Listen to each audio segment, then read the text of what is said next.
I Don't Like Mondays by the Boomtown Rats is a song that was released in 1979. The song was written by two of the band's members, lead singer Bob Geldof and the keyboardist Johnnie Fingers. The song's seemingly upbeat melody and sound contrasts the tragic true story hidden within the lyrics, sort of like the pumped up kicks of its day. I Don't Like Mondays is about a school shooting that took place in the Cleveland Elementary School on January the 29th, 1979. Living across from the school, the 16-year-old perpetrator fired on students and teachers waiting for the school gates to open at the beginning of the day. 8 children were injured, 2 adults were killed, and 1 police officer was wounded in the attack. Further casualties were avoided because the police managed to move a garbage truck in front of the perpetrator's house, blocking their view of the school. The perpetrator then barricaded themselves inside their house for several hours. During this time, a reporter called the house and was surprised when the perpetrator picked up. When they were asked why they had done it, they responded,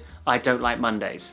This livens up the day. Hours later, the perpetrator finally surrendered and came out of the house and was arrested. It was reported that the standoff with the police only came to an end after negotiators promised the perpetrator a Burger King meal. So, how did Bob Geldof find out about this event to write the song? Well, according to Bob Geldof, he found out about the song from a telex report while he was being interviewed at a college radio station in Atlanta, Georgia. In an interview with the magazine Smash Hits, Geldof explained how the song came to be. "I was doing a radio interview in Atlanta with Johnnie Fingers, and there was a telex machine beside me. I read it as it came out. Not liking Mondays as a reason for doing someone in is a bit strange." And the journalist interviewing her said, "Tell me why.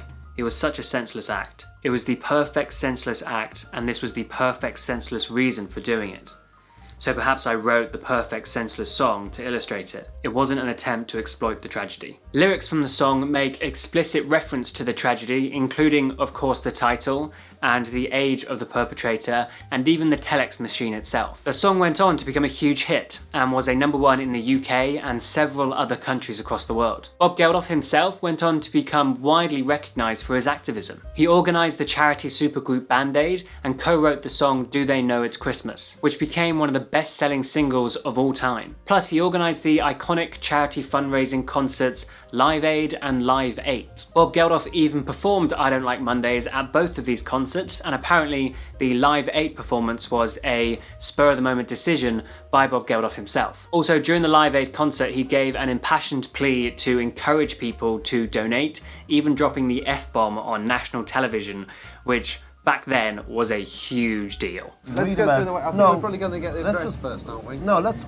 the address. Let's get the numbers. In later years, Bob Geldof admitted that he actually regretted writing the song I Don't Like Mondays because it made the perpetrator famous. Bob Geldof revealed that he even got a letter from the perpetrator, and in an interview he explained how it made him feel. She wrote to me saying she was glad she'd done it because I'd made her famous, which is not a good thing to live with. I Don't Like Mondays is perhaps the song that the Boomtown Rats are most famous for, particularly to anyone born after the band split in the 80s. And despite the song being over 40 years old, it still feels depressingly relevant. Thanks so much for watching. I'll see you in the next video.